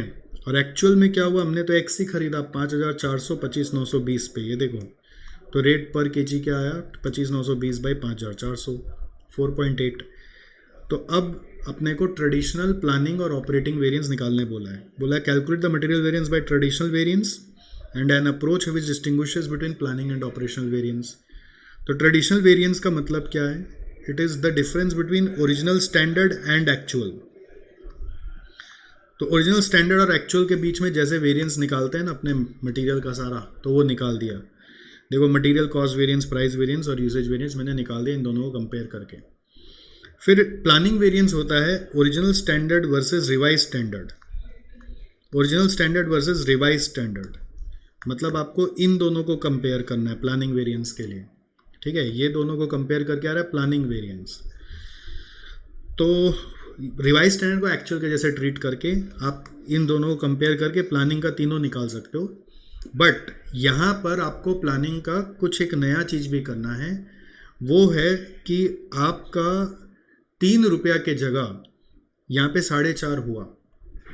तो प्लानिंग में हम लोग 2 पार्ट डालते प्राइस में, एक अनकंट्रोलेबल पार्ट, एक कंट्रोलेबल पार्ट। मतलब अगर हम कुछ भी नहीं करते तो भी 3 का 4 तो लगता ही, और अगर हम कुछ कर लेते तो 4.5 का 4 हो सकता था। समझो मेरी बात को, अगर हम सही तरीके से प्लानिंग करते तो भी 3 का 4 लगता। हमारा दुख क्या है कि हम यहाँ से हर बार गलत चीज़ चूज़ कर लेते हैं, जिसको चूज़ करते हैं वही महंगा हो जाता है। तो अगर सही चूज़ करते तो यहाँ पर 4.5 का 4 पे पहुँचते। मतलब 3 का 4 रुपया तो अपने हाथ में था ही नहीं, अनकंट्रोलेबल पार्ट है उसको, 3 का 4 रुपया। और 4 का जो 4.5 लगा, 4.5 को 4 बनाया जा सकता था बाई मेकिंग राइट चॉइस। तो जो 50 पैसा है वो आपका कंट्रोलेबल पार्ट है। अब ये वाला जो पार्ट है, ये इस तरह का कैलकुलेशन आपने कभी किया नहीं है, ये एकदम नया था आपके लिए मेरे हिसाब से। अगर आपने इंस्टीट्यूट मैट वगैरह पढ़ा है तो उसमें तो नहीं था, तो ये सीए का सिलेबस में था। अब एग्ज़ाम हॉल में हो सकता है आपको ये क्लिक ही नहीं किया हो, ब्रेकअप हो सकता है आपको खाली एमपीवी क्लिक किया हो, तो कोई दिक्कत नहीं है, अब जितना मार्क्स देना होगा देगा। बट आज आपने ये सीख लिया तो आप अपना पढ़ाई में इसको इंक्लूड कर लो, ठीक है। सर कैसे हुआ एक बार फिर से बताइए। देखो प्राइस वेरिएंस होता है इन दोनों का difference in case of planning. तो 3 रुपये का 4.5 1.5 रुपया हुआ। बट क्वेश्चन में बोला था ना, हम लोग हमेशा गलत डिसीजन ले लेते हैं, अगर सही चूज़ करते तो कुछ पैसे बच जाते। तो उसके हिसाब से बोल रहा है कि सही चूज़ करते तो क्या होता, 4.5 का 4 हो जाता, यानी 1 रुपया तो एक्स्ट्रा लगता ही। तो जो 1 रुपया एक्स्ट्रा लगता वो आपके प्लानिंग के भी हाथ में नहीं था, प्लानिंग डिपार्टमेंट के भी हाथ में नहीं था, इसलिए वो अनकंट्रोलेबल है। और जो सही प्लानिंग करते तो 50 पैसा बच सकता था, तो वो जो कंट्रोलेबल है वो 50 पैसा है। और यहाँ पे सिंस क्वांटिटी चेंज हुआ नहीं है तो एमयूवी नहीं लाया है, तो एमसीवी ही एमपीवी है। और ऑपरेटिंग वेरिएंस होता है इन दोनों का डिफरेंस, इन दोनों का difference planning and revise standard और एक्चुअल का डिफरेंस को ऑपरेटिंग वेरिएंस बोलते हैं। तो ये सिंपल है, इसमें कुछ दिमाग लगाना नहीं है। जैसे आप लोग स्टैंडर्ड एक्चुअल करके वेरिएंस निकालते हो निकाल लो, ठीक है। इन दोनों का डिफरेंस से ऑपरेटिंग आ गया, ऑपरेशनल वेरिएंस या ऑपरेटिंग वेरिएंस बोलते हैं, ये निकाल दिया मैंने। तो ये एक इंसाइटफुल चीज़ था, ठीक है। नेक्स्ट देखो, ये बी नंबर भी फिर स्टैंडर्ड कॉस्टिंग का क्वेश्चन है। इसमें इन्वेस्टिगेशन ऑफ वेरिएंस करना है कि नहीं करना उसके ऊपर क्वेश्चन है। अगेन इन्वेस्टिगेशन का ये आइडिया मैंने आपको क्लास में दिया, उसका पढ़ाई का थ्योरेटिकली आइडिया आपको समझाया गया था, क्योंकि ये टॉपिक आपका मैट में दिया हुआ है बट इसका सम्स नहीं दिया हुआ है। तो इसका सम्स पहले कभी बहुत पहले सीएमए एग्जाम में आया हुआ है, तो वो क्वेश्चन यहाँ पे आपको दिया हुआ है, जो करना बहुत आसान है अगर आप ठीक से कॉमन सेंस यूज़ करते तो Sujin limited has a detailed system of standard costing and finds that the cost of investigation of variance is 20,000। अगर आफ्टर इन्वेस्टिगेशन एक आउट ऑफ कंट्रोल सिचुएशन आया तो करेक्ट करने का 30,000 लगेगा। अगर इन्वेस्टिगेशन करेंगे नहीं तो 1.5 लाख का लॉस होगा। और प्रोसेस कंट्रोल में रहने का प्रोबेबिलिटी है 0.82 और आउट ऑफ कंट्रोल का प्रोबेबिलिटी है 0.18। तो आपको बताना है कि whether investigation of the variant should be undertaken और नॉट। तो देखो इसमें पहला चीज़ है कि क्वेश्चन में दिया क्या है। ठीक है, क्वेश्चन में दिया हुआ है कि वेरिएंस को इन्वेस्टिगेट करोगे कि नहीं करोगे। अगर इन्वेस्टिगेट करोगे तो 20,000 लगेगा, और इन्वेस्टिगेट करोगे तो फिर दो चीज़ आएगा कि क्या तो चीज़ गड़बड़ मिलेगी, क्या तो सही मिलेगी। अगर गड़बड़ मिला तो रेक्टिफिकेशन कॉस्ट 30,000 लगेगा, और सब कुछ सही है तो रेक्टिफिकेशन कॉस्ट लगेगा नहीं। और इन्वेस्टिगेट नहीं करोगे तो सब कुछ इन कंट्रोल है तो कुछ नहीं लगेगा, और आउट ऑफ कंट्रोल है तो 1.5 लाख रुपया लग जाएगा। बट बात ये कि प्रोबेबिलिटी ऑफ इन कंट्रोल और आउट ऑफ कंट्रोल आपको दिया हुआ है। सब कुछ इन कंट्रोल रहता है, उसका प्रोबेबिलिटी है 0.82, तो आउट ऑफ कंट्रोल का प्रोबेबिलिटी हो गया 0.18। तो आपको इसका डिसीजन मेकिंग करना है कि whether we should do the investigation और नॉट। तो इसका आंसर कैसे निकलता है? इसका आंसर निकलता है कि आप पहले निकालो expected cost of investigation. Expected cost of investigation कैसे निकलेगा कि 20,000 रुपया आउट ऑफ कंट्रोल में जाएंगे तो 20 + 30 50,000 हो जाएगा। ठीक है, तो उसका प्रोबेबिलिटी है 0.18, तो 50,000 इंटू 0.18 प्लस यहाँ पे देखो 20,000 है, उसका इन कंट्रोल आपको दिया हुआ है 20,000 है, उसका इन कंट्रोल आपका दिया हुआ है नील। बट इन कंट्रोल हुआ तो नील मतलब आगे खर्चा नहीं लगेगा, बट 20,000 तो लग ही जाएगा।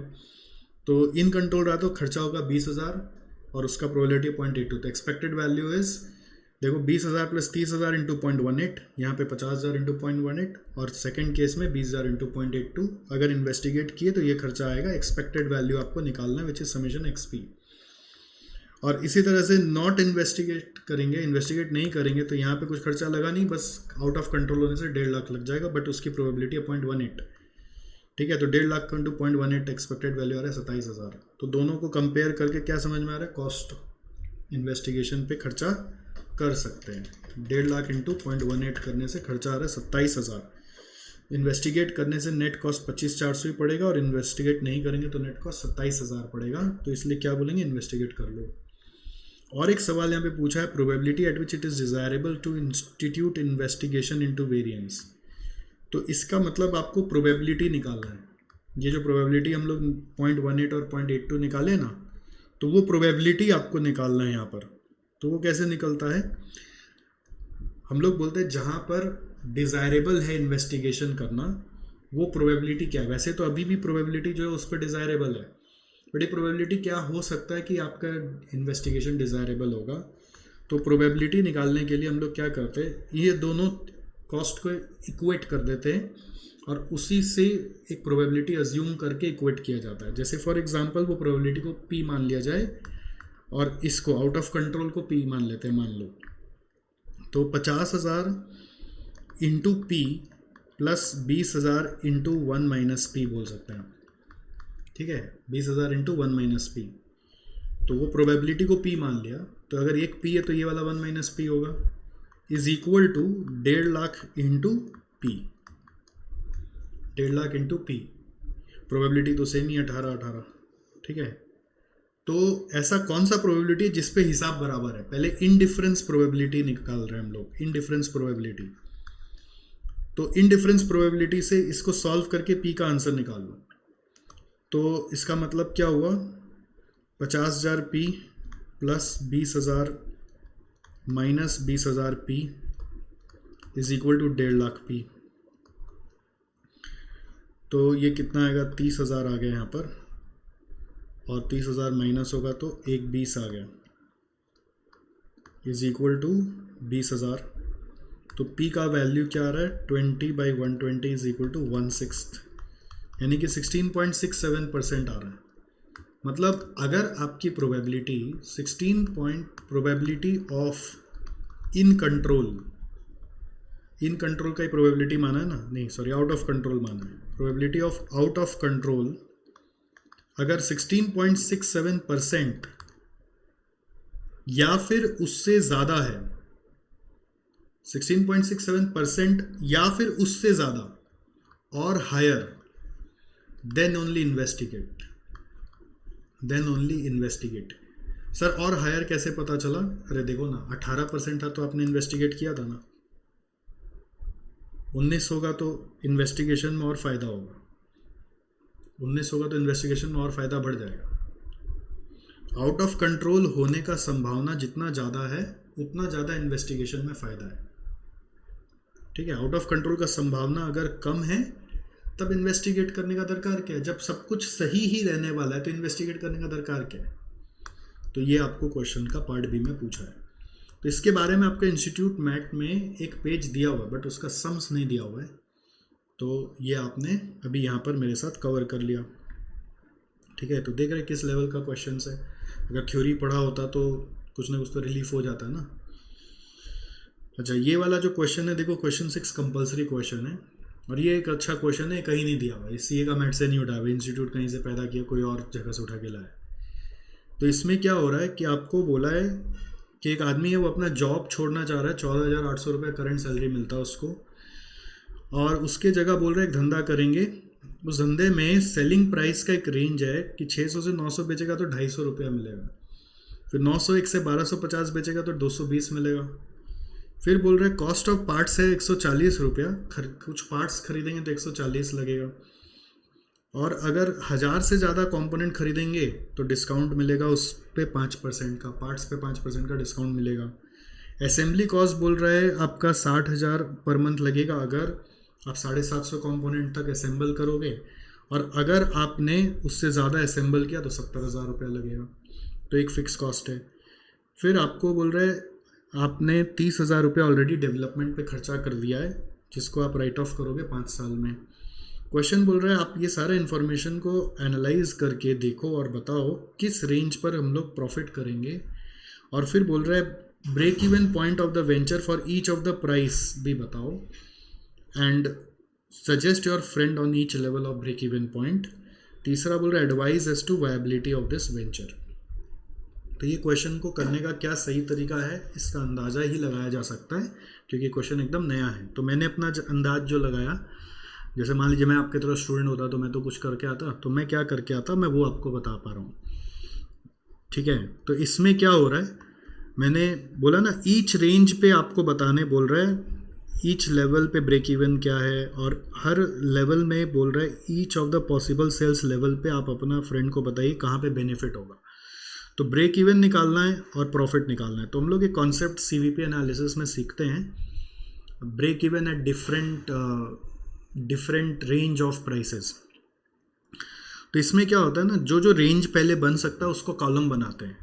ठीक है, तो जैसे अब एक रेंज आ रहा है 600 से 900, बट 600 से 900 नहीं, क्योंकि आप देखिए 750 पे असेंबली कॉस्ट चेंज हो रहा है, तो 600 से 750 पे एक रेंज बनाया, फिर 751 से दूसरा रेंज 900 पे ख़त्म हो रहा है तो 900 तक बनाया, फिर 901 से 1000 पे गए क्योंकि तीसरा रेंज 1000 पे एक कॉस्ट चेंज हो रहा है हमारा यहाँ पे, तो 901 से 1000 पे आए, फिर 1001 से 1250 पे गए, वो है हम लोगों का ये वाला 1250 तक लास्ट आ रहा है, उसके बियॉन्ड हम लोगों के पास डिटेल नहीं है। तो मेन पहला इसका चैलेंज क्या है कि आपको रेंज स्प्लिट करना। इस तरह का क्वेश्चन डिफरेंट वे में हम लोगों का पहले सीए में कराया हुआ है। ठीक है, इसलिए मेरे को थोड़ा सा आइडिया है कि कैसे होना चाहिए। अब सेलिंग प्राइस हम लोगों का दिया हुआ है हर एक रेंज के हिसाब से, जैसे 600 से 900 पे 250, तो 600 से 900 पे 250 लिख दिया, फिर 901 से 1250 पे 220, तो 901 से 1250 पे 220 लिख दिया। वेरिएबल कॉस्ट ऑफ पार्ट्स बोल रहे 1000 से ज़्यादा होने पे 5% डिस्काउंट है, तो 1000 से ज़्यादा जब हुआ तो मैंने 5% डिस्काउंट डाल दिया, यहाँ पे 133 कर दिया, कंट्रीब्यूशन पर यूनिट निकाल दिया। फिक्स कॉस्ट में देखो 60,000 रुपया असेंबली कॉस्ट बोला है, 750 तक, तो 750 का 60,000, उसके बाद 70,000 है, तो उसके बाद तीनों में 70,000। फिर अपॉर्चुनिटी कॉस्ट पर मंथ है 14,800, तो अपॉर्चुनिटी कॉस्ट पर मंथ डाल दिया मैंने 14,800, क्योंकि उसका वो सैलरी वो फॉरगो करके आ रहा है। अपॉर्चुनिटी कॉस्ट का आपको ध्यान नहीं पड़ता है बहुत बार, मेरे को लगता है उसको भी कंसिडर करना चाहिए क्योंकि वो कॉस्ट दिया हुआ है। और ब्रेक इवन सेल्स निकालने के लिए फिक्स कॉस्ट बाय कंट्रीब्यूशन किया, तो हर एक में अपना अपना ब्रेक इवन आया। तो हर रेंज में प्रॉफिट रेंज निकल के आएगा। तो जैसे अगर ब्रेक इवन 680 आ रहा है तो अपना रेंज 750 तक जा रहा है ना, तो अपने बोलेंगे प्रॉफिट होगा 681 से 750 यूनिट्स बेचेगा। तो फिर सेकंड केस में ब्रेक इवन आ रहा है 771, तो प्रॉफिट कहाँ पे होगा 772 से 900 पे। थर्ड रेंज पे ब्रेक इवन आ रहा है 1060, बट हमारा रेंज ही 901 से 1000 का है, तो इसका मतलब इस रेंज में प्रॉफिट नहीं होगा। और लास्ट रेंज में ब्रेक इवन आ जा रहा है 975, जो ब्रेक इवन के पहले ही मतलब रेंज के पहले ही हो जा रहा है, तो इसका मतलब पूरा रेंज प्रॉफिटेबल है। अब इस तरह का सम पहले किया हुआ है तो आपको इजीली क्लिक करेगा, नहीं किया हुआ है तो अभी आपको समझना है कि इस तरह से इस सम को करते हैं। और इसके बाद बोल रहे हैं advise your friend as to viability of the venture. तो वायबिलिटी पहले पार्ट में बोला आपको बताओ कहाँ पे प्रॉफिट होगा, तो प्रॉफिट रेंज ये पार्ट 1 का ये आंसर है। दूसरा पार्ट में बोला ब्रेक इवन बताओ, तो ये पार्ट 2 का आंसर है। थर्ड पार्ट में बोला एडवाइज करो on the viability of venture, तो एडवाइज हम करेंगे कि हाँ हर एक में आपको प्रॉफिट मिल रहा है अपॉर्चुनिटी कॉस्ट कंसिडर करने के बाद भी, प्रोवाइडेड आप इस रेंज में जो ब्रेक इवन है वो अचीव कर पाओ। मतलब अगर आपका सेल्स 901 से 1000 होने वाला है तब आप ये धंधा मत करना, बट उसके पहले वाले इस रेंज में आप अपना धंधा को चलाओगे तो आपको प्रॉफिट होगा। तो ऐसा एडवाइस खाली कमेंट्स में लिख देंगे। हो गया, समझ में आया? अभी क्या है इस तरह का आउटलुक, अब आपके दिमाग में आया है कि नहीं आया है ये मुझे पता नहीं है, बट इस तरह का आउटलुक से हम लोग सम कर लेते हैं। ओके, अब नेक्स्ट आ जाओ क्यूटी। क्यूटी में हम लोगों का assignment problem can be considered as a case of transportation. In PERT chart activity time distribution is normal distribution, क्योंकि उसी से हम लोग एरिया प्रोबेबिलिटी निकालते हैं। फिर यहाँ पे आपको लीनियर प्रोग्रामिंग का एक फॉर्मुलेशन वाला क्वेश्चन दिया हुआ है, ये इंटर में भी आपका था, तो ये बहुत इजी क्वेश्चन है। इसका सॉल्यूशन मैंने यहाँ पे दे दिया है। पांचों लोन को आपने x1 x2 x3 x4 5 मानना है। बैड डेट को यहाँ पे प्रोबेबिलिटी बना के दिया है और वो बोल रहा है bad that is on interest. तो मैंने bad that is on interest की जगह मैंने इसको x1 x2 x3 पे किया है। आप इस बैड डेट को जब मेरे साथ क्लास में किए होंगे तो मैंने प्रिंसिपल प्लस इंटरेस्ट पे कराया था, ठीक है। बट अभी मैंने ऐसे किया हुआ है क्योंकि मेरे को लग रहा है कि ये प्रोबेबिलिटी बोल के दिया हुआ, तो मैंने अमाउंट पे ही ले लिया कि इस अमाउंट से इसका वेटेज निकाल दिया। अब ये अमाउंट ऐसे यहाँ पे लिखा है bad debt produce no interest revenue, तो बैड डेट मतलब अगर इंटरेस्ट रेवेन्यू नहीं है तो इसको करने का एक और तरीका हो सकता है कि आप यहाँ 0.10x1 नहीं करके, मतलब अगर उस वर्ड को पकड़े नो इंटरेस्ट रेवेन्यू, तो वेट अभी जैसे प्रिंसिपल अमाउंट को लिया है तो वेट कैन बी, अदरवाइज इसको लिखने का एक तरीका और हो सकता है। देखो क्या इंस्टीट्यूट से सही आएगा मेरे को नहीं मालूम है, बट इसको करने का एक वेट ये भी हो सकता है जो इंटरेस्ट अमाउंट लेकर आ रहा है। इंटरेस्ट जैसे 0.17 होगा तो 17x1, यानी यहाँ पे वेट इंटरेस्ट हो जाएगा प्लस 0.07 इंटू आपका सेकेंड वाला जो 14% से है 0.14x2 के हिसाब से, इस तरह से भी बनाया जा सकता है, ठीक है। तो ये मेरे को मालूम नहीं इंस्टीट्यूट इस बार क्या इसमें एक्सेप्ट करेगा। ज़्यादातर इस तरह का क्वेश्चन में इंस्टीट्यूट बोलता है x1 को ही आप बेस बना लो प्रिंसिपल को तो चलेगा। तो मैंने अज्यूम किया है कि बेस इसका प्रिंसिपल है ना कि द इंटरेस्ट अमाउंट। और एग्जैक्ट क्लास में जब मैं कराया था तो मैं लिखाया था प्रिंसिपल प्लस इंटरेस्ट पे, क्योंकि वहाँ पे ऐसे प्रोबेबिलिटी वर्ड नहीं लिखा हुआ था, ठीक है। तो मैंने बैड डेट में वो, और वहाँ पे ये भी नहीं लिखा हुआ था, ये वर्ड भी नहीं लिखा हुआ था, तो हमने प्रिंसिपल प्लस इंटरेस्ट पे कर लिया था। तो 2 लाइन लिखने से क्या चेंज हो गया, मेरे को ऐसा लग रहा है कि ये x1 पे ले लेना चाहिए, बस यही चेंज है। बाकी तो बहुत सिंपल सा, आप आराम से अपने आप अटेम्प्ट कर सकते हो। 8B में भी क्या असाइनमेंट का ट्रैवलिंग सेल्समैन का क्वेश्चन है, जिसमें आपको याद है ऑप्टिमाइज बॉक्सिंग करने के बाद जो ऑप्टिमम सॉल्यूशन आता है उसमें एक साइकिल कंप्लीट हो रहा है कि नहीं वो चेक करते हैं। अगर साइकिल कंप्लीट नहीं हो रहा है तो फिर साइकिल कंप्लीट करने के लिए कोई भी एक बॉक्सिंग 0 पे नहीं करके 1 पे करके फिर ट्राई करते हैं। साइकिल ब्रेक करके कोई देखते हैं कौन सा ग्रुप बन गया, ABCD अलग हो गया, EF अलग हो गया, तो EF का ग्रुप को ब्रेक करके इसमें घुसा के साइकिल को ब्रेक करते थे। तो वही वाला क्वेश्चन आया है, बट इसका इतना इजी पार्ट है कि ये फर्स्ट टाइम में ही साइकिल कंप्लीट हो गया एकदम इजीली। साइकिल कंप्लीट हो गया, S से T गए, S से T गए, T से Z गए, फिर X से T गए, तो X से T मैं नहीं लिखूँगा, फिर z से कहाँ गए, z से गए y, तो x से s से t गए, t से z गए, z से कहाँ गए y, फिर y से कहाँ गए x, फिर x से कहाँ गए, x से s गए, तो x से वापस s आ गए, तो साइकिल कंप्लीट हो गया। तो मतलब यही ऑप्टिमम सॉल्यूशन है और इसका कॉस्ट हमने निकाला तो 86 आया। तो ये बहुत आसान सा क्वेश्चन था, अगर आपने इसका प्रैक्टिस किया हुआ तो आप आराम से क्रैक कर लोगे। नेक्स्ट 9A में गेम थ्योरी का भयानक क्वेश्चन आ गया। ये क्वेश्चन आपका मैट में था ही नहीं, अभी कहाँ से दिया इंस्टीट्यूट, कहाँ से उठा के दे दिया, इंटरनेट पे सब क्वेश्चन बहुत सारे अवेलेबल है। तो इसमें क्या क्वेश्चन था, जैसे बोला ए एंड बी एक गेम खेल रहे इन विच ईच हैज़ 3 कॉइन्स, 5 रुपये का, 10 रुपये का और 20 रुपये का। Each selects a coin without the knowledge of other choice.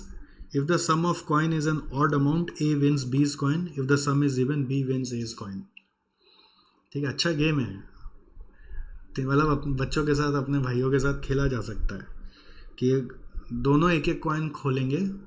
ठीक है, अगर सम जो है वो ऑड आया तो कॉइन ए का, और सम जो है वो इवन आया तो कॉइन बी का। 7 अप 7 डाउन जैसा अच्छा गेम है, मज़ा आएगा खेलने में। बट अब क्या क्वेश्चन क्या है, prepare the pay of matrix for 2 players. अब ये हर कोई बना ही नहीं सकता है, it was very very new, क्योंकि ऐसा क्वेश्चन हम लोग किए हुए नहीं है, तो मेरे को नहीं लगता है कोई आपके बस का बात होगा। तो ये क्वेश्चन ऑप्शन में ही निकलेगा हालांकि, बट फिर भी मैं आपको अभी बता तो दूँ ये कैसे बनेगा। फिर बोल रहे बेस्ट स्ट्रेटजी क्या है, फिर आप इसको सॉल्व करके बताओ डोमिनेंस प्रिंसिपल से। तो पे ऑफ मैट्रिक्स बनाने का सिस्टम क्या होगा इसमें, देखो पे ऑफ में हमेशा क्या होता है, एक तरफ ए होता है, दूसरा तरफ बी होता है। जिसके लिए बनाते हैं ये मैक्सिमाइजिंग प्लेयर माना जाता है, याद है। तो पहले मान लो ये 5, 10 या 20 रुपए का कॉइन खोलेगा, या फिर ये 5, 10, 20 का कॉइन खोलेगा। तो सिचुएशन क्या बना कि एक ये 5 रुपये का कॉइन ओपन किया और वो भी 5 रुपये का कॉइन सेलेक्ट कर लिया, तो दोनों का सम क्या आया, दोनों का सम आया इवन नंबर। इवन नंबर आते ही बी जीत जाएगा, तो इसका विनर है बी, तो बी को कितना मिला, सामने वाला का कॉइन उसका हो जाएगा। पे ऑफ मतलब गेन निकालना है, नेट गेन। ठीक है, तो मैं बी, अगर आप बी हो मैं ए हूँ, तो आपने 5 सेलेक्ट किया, मैंने भी 5 सेलेक्ट किया, तो इवन आ गया। 10 आने से, इवन आने से आप जीत गए, तो आपको मेरा कॉइन मिल जाएगा। तो आपका 5 रुपया लगा, मेरा 5 रुपये आपका हो गया, तो बी का नेट गेन 5। अब सोचो इसी तरह से आपने 10 का कॉइन सेलेक्ट किया, मैंने 5 का सेलेक्ट किया, तो सम आया कितना, ऑड। ऑड आया तो मैं जीत गया, तो मेरे को आपका कॉइन मिल जाएगा, तो मतलब ए जीतेगा और उसको 10 रुपया मिलेगा। इसी तरह से थर्ड केस में आपने 20 सेलेक्ट किया, मैंने 5 सेलेक्ट किया, तो टोटल क्या है 25। 25 इज ऑड नंबर, तो मेरे को आपका कॉइन मिल जाएगा, मेरे को 20 रुपया मिल जाएगा, तो नेट गेन क्या होगा 20 रुपया। इसी तरह से पूरा गेम खेलो। सेकेंड केस में मान लो क्या हो रहा है कि मैं 10 रुपये का कॉइन सेलेक्ट किया, आपने 5 का सेलेक्ट किया, तो टोटल क्या हुआ 10 + 5 15, यानी कि ऑड नंबर होने से मैं जीत गया, तो मेरे को 5 रुपया मिल जाएगा। आपका पैसा जो मिल जाएगा नेट गेन मेरा 5 रुपये आएगा।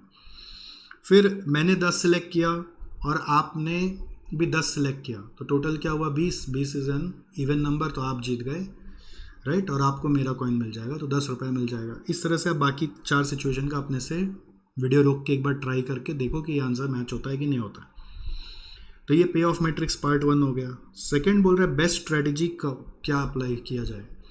तो बेस्ट स्ट्रेटजी देखो, ए 5 रुपया में 2 बार जीत रहा है, 10 रुपया में बी 2 बार जीत रहा है, और 20 रुपया में भी बी 2 बार जीत रहा है।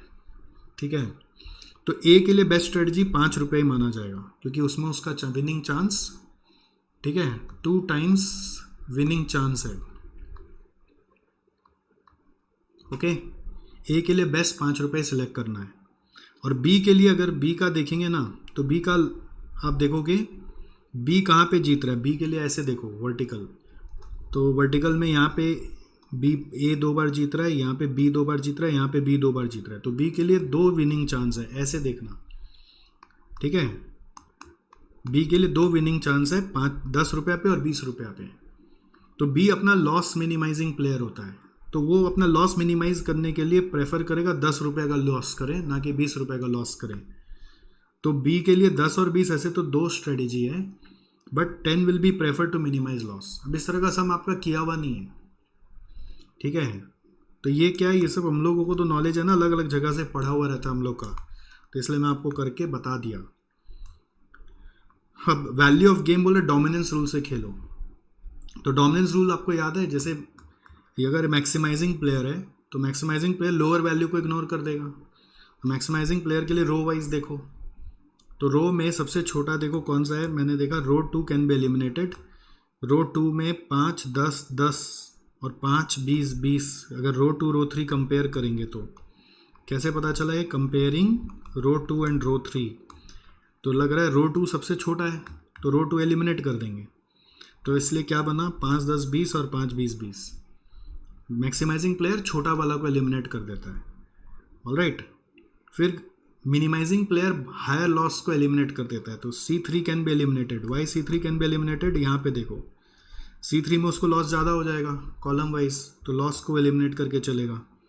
ठीक है, कंपेयरिंग मान लो C1 और C3 आप बोल दो, तो C3 को एलिमिनेट कर देंगे, जो हायर होता है रो कॉलम वाइज एलिमिनेट हो जाता है। रो में लोअर को एलिमिनेट करते हैं, ठीक है, और कॉलम में हायर को एलिमिनेट करते हैं। तो मैट्रिक्स को 2/2 पे लाना होता है, डोमिनेंस रूल बोलता है 2/2 पे ले आओ, तो 2/2 पे ले आए। अब उसके बाद रो वाला के लिए मैक्सिमिन और कॉलम वाला के लिए मिनी मैक्स। ये रो प्लेयर है, ये कॉलम प्लेयर है, तो रो प्लेयर के लिए मैक्सिमिन। मैक्सिमिन क्या होता है, इन दोनों में मिनिमम और उसका मैक्स, इन दोनों का मिनिमम है 5, उसका मैक्स है एनी अमाउंट। और इधर से जाएंगे तो मिनी मैक्स, मिनी मैक्स मतलब मैक्स इन दोनों में और इधर मैक्स, तो उस मैक्स का मिन विच इज़ 5।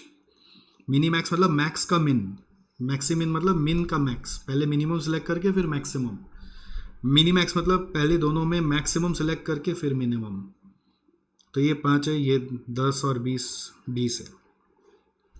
तो value of game is equal to क्या बोलेंगे हम लोग, 0। दोनों का जो बेस्ट स्ट्रेटेजी है उसका डिफरेंस को वैल्यू ऑफ गेम बोलते हैं। भी गेम थ्योरी पढ़ा होगा तभी आप कर पाओगे, नहीं पढ़ा होगा तो जय जय सिया राम ऑप्शन में निकलेगा। अब यहाँ पे बात ये कि ये क्वेश्चन में तो कोई गेम थ्योरी पढ़ के गया होगा तो भी नहीं कर पाया, क्योंकि एक अलग ही चीज़ पूछ लिया। अब इसके लिए इंस्टीट्यूट में हल्ला बोले क्या बोले हमको समझ नहीं आता है, बट ये थोड़ा सा तो जास्ती है बच्चों के ऊपर कि आप एक्सपेक्ट कर रहे हो बच्चा पूरा साइंटिफिक बुद्धि से हर सवाल का जवाब खोज लेगा। मेरे हिसाब से अक्खा हिंदुस्तान में कोई नहीं कर पाया होगा, क्योंकि इस तरह का क्वेश्चन हमने किया हुआ ही नहीं। बट ये वाला पॉसिबल है करना अगर आप थ्योरी पढ़ के गए हैं तो। इसका पेज नंबर मैंने मार्क कर दिया, आप वहाँ से देख सकते हैं। फिर ये लर्निंग कर्व का क्वेश्चन बेसिक है बट करने लायक है। अब पॉइंट है कि ये क्वेश्चन अगेन CA फाइनल में दिया हुआ था, वहीं से उठा के पूछ लिया आपको। सेम क्वेश्चन आपके मैथ में नहीं था, सब CA फाइनल का क्वेश्चन उठा के ढाल दिया है। ठीक है, तो यहाँ पर क्या बोल रहा है देखो, एक्सपेक्टेड लाइफ है 16,000 यूनिट ऑफ द प्रोडक्ट, उसका प्राइस है 102। प्रोडक्शन बोल रहा है 1000 का बैच में होता है, और लेबर कॉस्ट आपका बोल रहा है फर्स्ट 8 बैच तक लर्निंग में जाएगा, उसके बाद 8th बैच वाला कॉस्ट सेम रह जाएगा। फर्स्ट बैच का कॉस्ट है 55,000, 90% लर्निंग इफेक्ट ऑकर होता है। अदर कॉस्ट 50 रुपये पर यूनिट है, कोई फिक्स कॉस्ट यहाँ पे नहीं है, कुछ वैल्यूज़ दिए हुए, ये अच्छा है, इससे सम सॉल्व करना आसान होता है। फिर इसके बाद आपको बोल रहा है क्वेश्चन में कैलकुलेट करो expected labour cost of the 8th batch. तो 8th बैच का कॉस्ट निकालने के लिए सिस्टम क्या होता है कि पहले आप फर्स्ट 8 का निकालेंगे, फिर फर्स्ट 7 का निकालेंगे, दोनों का टोटल को माइनस करेंगे तब 8th बैच आएगा। ये बहुत बार आपको ध्यान नहीं रहता, फर्स्ट 8 का ही निकाल के बोलते 8th बैच का आ गया। तो ये इक्वेशन से निकाल दिया हमने, y is equal to k into x to the power s। या आप इक्वेशन कैसे भी लिख सकते हो, y इज इक्वल टू क्या लिखते हो, a into x to the power b, ऐसे भी कर सकते हो, कोई दिक्कत नहीं है। तो a is your cost of first batch, and आप 8 बैचेस का करें तो 8, और s मतलब होता है लर्निंग कर्व इंडेक्स। तो learning curve index for 90% is -0.152, तो -0.152 हमने यहाँ पे लिख दिया, और ये टू द पावर -0.152 का वैल्यू यहाँ पे क्वेश्चन में दिया हुआ है, ये हमने यहाँ से उठा के 0.729 डाल दिया, तो ये आंसर आया। ऐसे ही 7 बैच का कर लिया तो आंसर आ गया। फिर फॉर 8th बैच के लिए इसका टोटल माइनस इसका टोटल, यानी 40,995 जो आता है ना, ये पर बैच है, एवरेज पर बैच, ये भी पर बैच है, तो टोटल माइनस टोटल करने से 8th बैच का आ गया।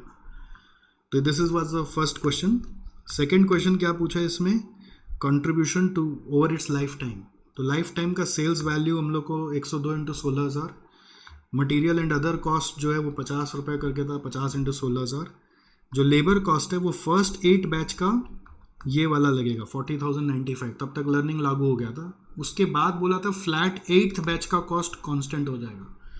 तो नेक्स्ट 8 बैच के लिए 8 इंटू 34 320 होगा। तो इससे आपका लेबर कॉस्ट आ गया और कंट्रीब्यूशन आ गया। फिर बोल रहे हैं लर्निंग रेट निकालो अगर हम लोगों को लाइफ टाइम में कंट्रीब्यूशन 6 लाख चाहिए और ये मानना है उसमें कि constant learning rate applies through out the life. यहाँ पे नीचे में लिखा है लर्निंग रेट, अब वो ऐसा नहीं कि 8 बैच तक चल रहा है, थ्रू आउट द लाइफ चल रहा है। तो पहले कंट्रीब्यूशन यदि 6 लाख कमाना है तो मैंने बैक कैलकुलेशन करके पता लगाया कि लेबर कॉस्ट क्या होना चाहिए। तो सेल्स हम लोग को मालूम है यहाँ से 1632, फिर मटेरियल कॉस्ट का मालूम है 50 इंटू 16,000 करके 8 लाख, और 6 लाख कंट्रीब्यूशन बचाना है यदि, तो you can say labour cost will be 2,32,000 balancing figure. तो ये 2,32,000 को एक इक्वेशन में डाला कि 16 बैचेस का लेबर कॉस्ट 232 आना चाहिए। तो 16 बैच का अगर मैं आप वो बेसिक लर्निंग कर्व का कॉन्सेप्ट जो है कि पहला में अगर मान लो x है, ठीक है, पहला का मान लो 55,000 है, x के अपने को मालूम है पहला का 55,000 है, तो दूसरा का क्या होगा 55,000 into learning rate, learning rate को r मान लिया। फिर चौथा का क्या होगा 1 2 4 8 16 वाला थ्योरी से जाएंगे, ठीक है, 1 2 4 8 16। तो पहला का 55,000, दूसरा का क्या होगा 55,000 इंटू आर जो भी लर्निंग रेट है। फिर 4 में जाएंगे तो 55,000 इंटू आर यानी आर स्क्वायर। फिर उसके बाद 8th पे जाएंगे तो आर क्यूब, 16 पे आएंगे तो आर टू द पावर 4। ऐसे ही चल रहा है ना 1 2 4 8 16 32 64। तो पहला वाला इंटू लर्निंग रेट, फिर दूसरा वाला इंटू फिर से लर्निंग रेट। तो एक तरह से पहला वाला 55,000 है तो दूसरा वाला में 55,000 इंटू लर्निंग रेट। तीसरा वाला में क्या होगा, तीसरा वाला में 1 2 4 पे क्या होगा 55,000 इंटू लर्निंग रेट का स्क्वायर। फिर क्या होगा 55,000 इंटू लर्निंग रेट का क्यूब। तो ऐसे 16 पे जाने के लिए 55,000 इंटू लर्निंग रेट के पावर में 4, लर्निंग रेट को आर लिख लिया, ठीक है, 55,000 इंटू लर्निंग रेट के पावर में 4 करके कॉस्ट पर बैच आ जाएगा। और 16 बैच का टोटल होना चाहिए 2,32,000, क्योंकि उतना ही कंट्रीब्यूशन के लिए कमाना है या खर्चा करना है। तो उससे आर का वैल्यू सॉल्व करके निकाल दिया तो वो आ रहा है 0.7166। और वो भी कैसे आ जा रहा है, देखो आर टू दी पावर 4 कैसे आएगा 232 by 55,000 by 16, 232 divided by 55,000 divided by 16 कर रहे हैं ना, तो आ रहा r to the power 4 is equal to 0.0261। फिर आर इज इक्वल टू क्या होगा 4th root of 0.0261। 4th root मतलब होता है 2 बार स्क्वायर रूट। अगर 2 बार स्क्वायर रूट बटन दबाओगे तो आंसर आ जाएगा आपका 232 डिवाइडेड बाई 55,000 डिवाइडेड बाई 16 का 2 बार रूट, 232 बाई 55,000 बाई 16 का 2 बार रूट करोगे आंसर आ जाएगा। और उसका वैल्यू भी यहाँ पे दिया हुआ था 4th रूट ऑफ 0.2636 ये आ रहा है। तो वहाँ से भी उठा के क्रॉस चेक किया तो समझ में आ गया कि सब सही है। तो 71.66% आंसर है। अब देखिए पॉइंट ये कि नया क्वेश्चन सीए से उठा के दे रहा है, इसका मतलब सीए का सारा क्वेश्चन सॉल्व करना है ऐसा ज़रूरी नहीं है। मेरे हिसाब से दिमाग लगाना है। आप ये भी रिक्वेस्ट करेंगे, मेरे को मालूम है कि सर आप सीए का कुछ और क्वेश्चन दे दो, हम लोग उसको ही कर लेते हैं। मैं नहीं दूंगा क्योंकि there are unlimited question, I don't know which can be asked ना। पूरा सीए का मैट उठा के दे दूँ क्या आपको, उसमें भी 500 क्वेश्चन है। आप मतलब एक सब्जेक्ट के लिए दो लेवल का पढ़ाई कर रहे हो, कोई सेंस नहीं है। जितना दिमाग चलेगा उतना खटा के करना है। कंसेप्ट पे बहुत जोर डालिए, कंसेप्ट को बहुत स्ट्रांगली प्रिपेयर करिए। फिर ये क्वेश्चन मैक्सिमम मिनिमा का है, ठीक है। तब क्या होता है ना, अब इसको देखते आदमी बोलता है मैक्सिमम मिनिमम करेगा ही नहीं, हमसे होगा ही नहीं, पहले से गिव अप कर देता है। ये भी एक प्रॉब्लम है। तो पढ़ाई करिए, हर चैप्टर को पढ़िए। किससे ईजी आएगा किससे हार्ड आएगा मालूम नहीं, पता चला ये बहुत ईजी क्वेश्चन आ गया। तो इसमें एक जीएसटी का 2 रुपया पर यूनिट ऑफ आउटपुट का कॉस्ट दिया हुआ है, which we should add to the cost. तो मैंने कॉस्ट फंक्शन में +2x कर दिया। और फिर डिमांड फंक्शन यानी कि प्राइस फंक्शन दिया हुआ है, this is the price function. तो हम लोगों को क्या करना है, profit maximising output and price निकालना है। तो इसके लिए क्या होगा, टोटल कॉस्ट दिया हुआ है, टोटल कॉस्ट का डेरिवेटिव लोगे तो मार्जिनल कॉस्ट आएगा। तो marginal cost is equal to, मैंने इसका डेरिवेटिव ले लिया, ये आया आंसर, ठीक है। फिर total revenue is equal to price into quantity होता है। तो ये रहा price 2530 minus 5x into quantity करेंगे तो टोटल रेवेन्यू आ गया 2530x माइनस 5x स्क्वायर। ठीक है, फिर उसका डेरिवेटिव करेंगे तो एम आर आ गया 2530 माइनस 10x। अब एम आर एम सी को इक्वेट करेंगे तो आपका x का वैल्यू आ गया विच इज़ 50। ओके, फिर सेकेंड ऑर्डर डेरिवेटिव में जाके चेक करते हैं तो वो होगा स्लोप ऑफ एम सी और M R which is basically derivative of M C and M R. तो उसमें 50 का वैल्यू मैंने पुट किया अगर, तो एम सी का स्लोप ज़्यादा आया, एम आर का स्लोप कम आया, दैट मीन्स यही बेस्ट सॉल्यूशन है। एम सी का ज़्यादा आना चाहिए, एम आर का कम आना चाहिए, वही सही है। ओके, तो इसका मतलब x का 50 पर हमारा मैक्सिमा आ चुका है।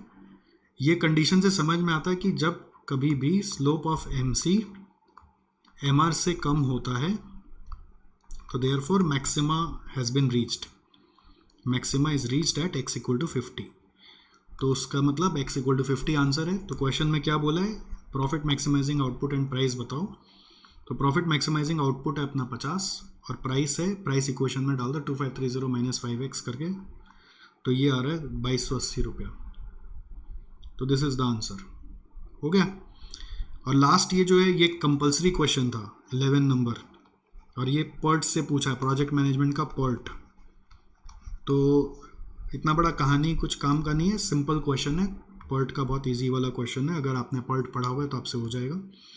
तो इसमें T O T M T P दिया हुआ है, तो पहले मैंने यहाँ पे टी का कॉलम बना के यहीं पे वर्किंग कर लिया, which is T O plus 4 T M plus T P by 6, T O plus 4 T M plus T P by 6। तो उसका वर्किंग करा तो यहाँ पे टी आ गया। फिर एस डी आता है T P minus T O by 6 और वेरियंस आता है एस डी स्क्वायर करके। तो वो भी मैंने यहीं पे पढ़ते पढ़ते सारा क्वेश्चन को यहाँ पे कॉलम बना के कर लिया। एग्जाम में ऑफकोर्स आपको टेबल बना के करना है।